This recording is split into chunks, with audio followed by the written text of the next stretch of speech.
Bye-bye. We're going back to Paris.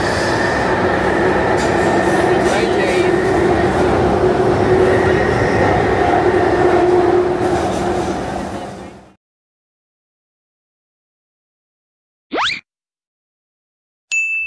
That's the original Ritz Hotel in London, just beside Green Park.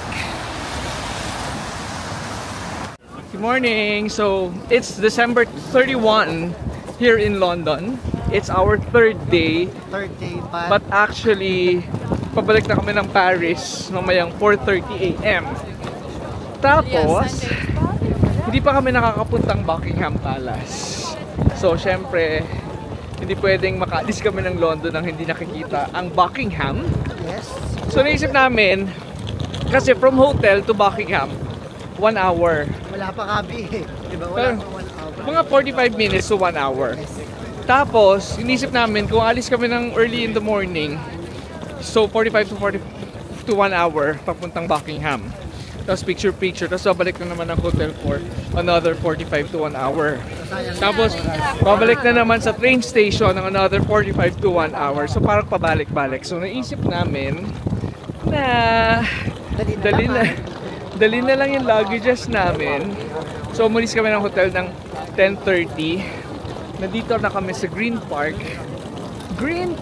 ng 11:30. So, dala namin tong luggages papuntang Buckingham. Picture. Tapos pwede rin kaming maglakad papuntang Trafalgar Square. Kasi maganda dun mag-picture. Tapos kita rin dun yung Big Ben, ganyan. From my recollection. Mas madali maglakad dito. Unlike sa Amsterdam and Paris. Mahirap yung mga daan. Anyways.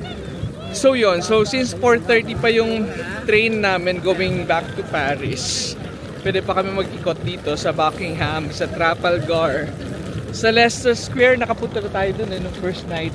So hindi na tayo pupunta ng Leicester Square. Tignan lang natin. Anyways, ayan. Happy New Year everyone! Happy New Year everyone! So, iniwan na namin sila Cheche sa hotel kasi tomorrow din ang flight nila going back to the US. Kami din, tomorrow pa ang flight namin going back to the Philippines. Pero sa Paris na kami manggagaling tomorrow. Kaya mamaya, pabalik na kami ng Paris. Ganyan. This is Green Park. Ayan, nakikita na namin ang Buckingham.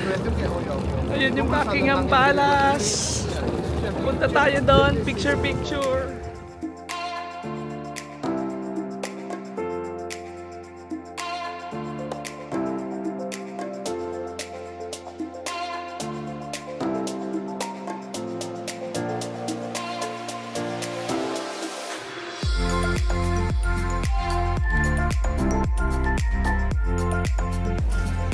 That's Buckingham Palace! Yay! Bye-bye! Picture lang kami ng mga 10 minutes, ganyan. Tapos, maglalakad kami papuntang Trafalgar Square. So it's 1 kilometer away from here. Mabilis lang yun, 16-minute walk, ganyan. So from Buckingham Palace, lalakarin namin tong isang mahabang stretch na to. Wait.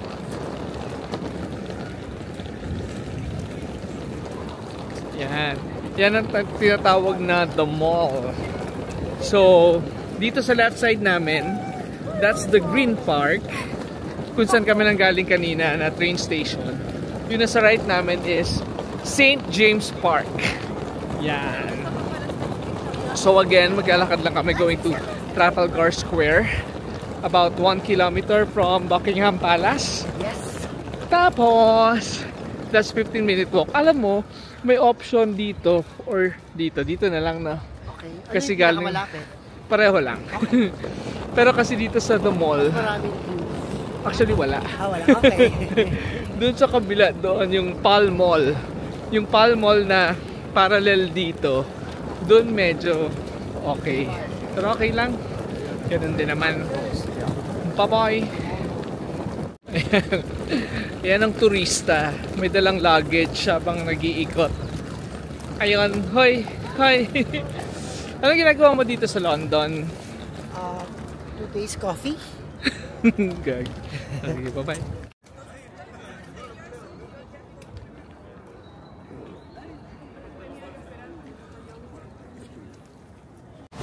Pagod ka na? Tourist in Paris! In London! Actually, hindi nakakainis maglakad ng malayo dito kahit may dala kami kasi sobrang ginaw. So, ayun, nako-conserve yung energy namin. Hindi kami agad napapagod, ganyan. Correct. So, malapit na kami sa Trafalgar Square. Diba meron sa Trafalgar Square? Ano meron doon? Square. Truffle? May truffle pasta?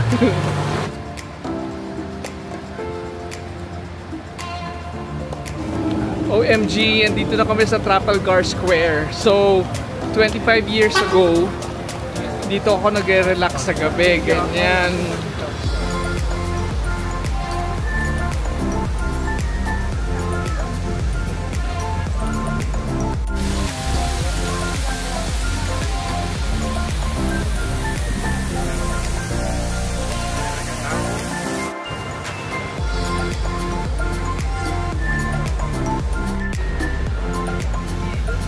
This is Trafalgar Square.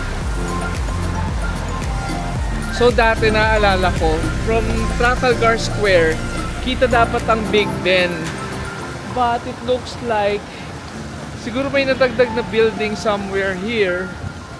Hindi na siya kita. Ayun na yung Big Ben! Ayan, that's the Big Ben! There!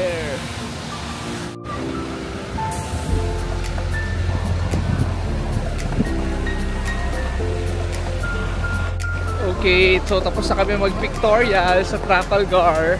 Buti nakita namin ang Big Ben from Trafalgar. So, mag 1 o'clock na.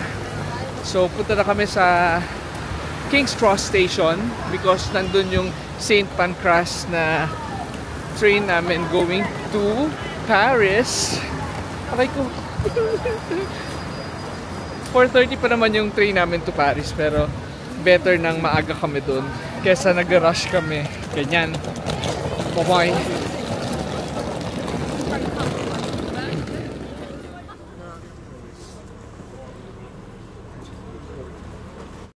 Yehey! So kakain kami dito sa Street Burger. Street Burger ni Gordon Ramsay. So we're gonna have Hell's Kitchen burger and JFC dirty fries. Hindi namin alam po ano yan. So, let's check. Bye-bye! So, binigyan kami ng on the house na fries! OMG! It's on the house! Thank you!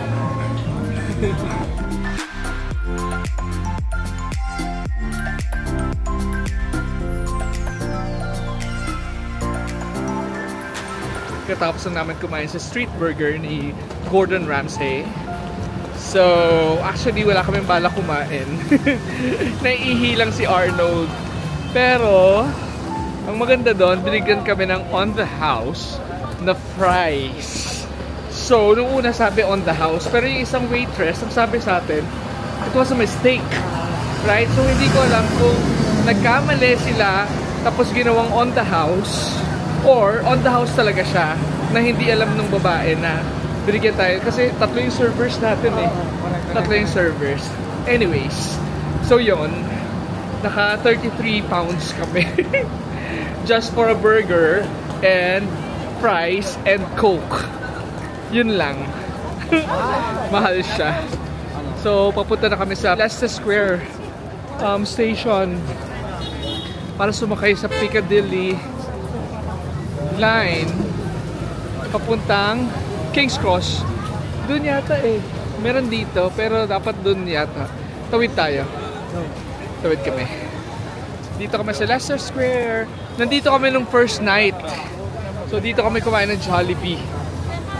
So dito ulit kami. Ibang iba itsura na pag morning ganyan. We are in Leicester Square. Punta na kami sa St. Pancras Station para sa train namin going to Paris. Pero medyo maaga pa no? Wala pang 2 p.m. Yung train namin is 4:20 pa. Pero kailangan natin mas maaga kasi baka may passport control. Siyempre may immigration. O yun na nga. So ang trains dito, hindi katulad sa plane. Kasi di ba pag lumabas ka ng Philippines, may immigration ka. Philippine immigration. Pagdating mo sa, kunyari sa Paris, nandun yung French immigration. So dito, kapag sumakay ka ng trains from London to Paris, ang immigration nandito sa London pareho. Yung UK and French immigration nandun kung saan ka paalis. Kaya pag dating mo sa Paris, wala nang immigration, ganyan. Bye-bye. Nandito na kami sa King's Cross Station. Ang bilis lang, wala pang 10 minutes. It's just 4 stations away from Leicester Square. So, pupunta na kami sa St. Pancras because nandun yung international trains going to other parts of Europe, ganyan. We are now in St. Pancras. So, hanapin natin yung trains natin going to Paris. Parang wala pa, hindi pa open. This is it, guys. The last leg of our European travel. So, maghihintay pa kami ng 2 hours for our train going to Paris. Makapagkape muna. So, order siya ng Starbucks. Ano yung order mo? Dapat tinanong mo meron silang macchiato. Kaso lang baka iba yung flavor. Kasi iba yung timpla ng macchiato dito. Parang espresso shot siya with a little milk. Pero hindi siya kasing lasa ng macchiato sa Philippines. Kasi hindi sa Starbucks yun. So kaya inisip namin baka pag dito kami order sa Starbucks, ganun din yung lasa. So hindi yun ang in-order namin. Sobrang daming passengers going to Paris. Grabe, kagulo. Kasi sunod-sunod yung trains. Every 30 minutes interval, meron train going to Paris. Kaya yung mga ibang mamaya pa yung schedule, nakapila na rin. So, magulo. Look. Ayan. So, 16:01 pa lang yung pinapaboard nila. Kami 16:31. Grabe, sobrang daming passengers na papunta sa Paris today. So yun nga, every 30 minutes na lang silang train from London to Paris. Kaya sobrang daming tao. Kaya good luck kung gano'ng karaming tao sa Paris tonight to celebrate New Year. So, ayun. So, inisip pa namin kung saan kami mag-suspend ng New Year. Definitely sa Eiffel Tower, madaming tao. Chinek din namin sa Champs-Élysées. Ang dami ring tao last year. So, hindi naman alam. Boarding na kami. Platform 6, Coach 11. Platform 6, ito. Coach 11. Pero mukhang pababa. Pag ganun ba? 8 to eh. 10. 9. Okay, 11 tayo. Bye-bye, London! Nagkabay ka na. Bye-bye! Bye-bye, London! See you next week! Bye-bye!